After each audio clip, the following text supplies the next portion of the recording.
আপনার জন্য ভিজিট করার লাগি আইছি। গত ২৭ তারিখে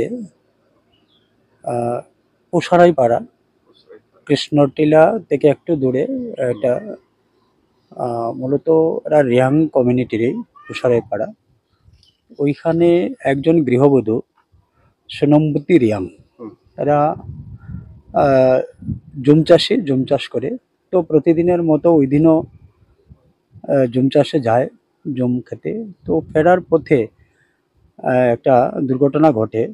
তো তার খবর পেয়েই আজকে আমি এখানে আসি তুষারাইপাড়াতে এবং ওই পরিবারে যাই। পরিবারে যারা আহ, সদস্য রয়েছে তাদের সঙ্গে কথা বলি এবং এলাকাবাসীও অনেকে এসেছিল, ওনাদের সঙ্গে কথা বলি।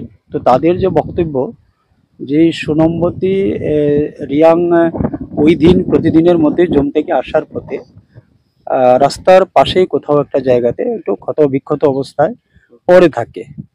তো অন্যান্যরা যারা ও জুম চাষ করতে যায়, তো পেছন দিকে যখন তারা আসার পথে যেটা এলাকাবাসীর বক্তব্য, আমি এই মুহূর্তে যেটা আমাকে বলেছে, ওরা দেখতে পায় যে এইভাবে মহিলা রক্তাক্ত অবস্থায় পড়ে আছে। পরবর্তী সময় সেই পাড়াতে যখন খবর দেয়, প্রতিবেশী সবাই যায়, সেখানে গিয়ে থাকে জীবিত অবস্থায় হসপিটালে নিয়ে যায়।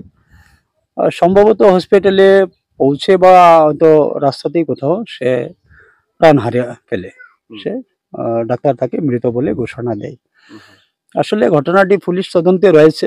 আমি এই মুহূর্তে এখানে পেচারতল থানার পুলিশের লোক এখানে ছিল, ওদের সঙ্গে আমি কথা বলেছি। তো ইনভেস্টিগেশন চলছে, দেখা যাক ইনভেস্টিগেশনে কি বেরিয়ে আসে।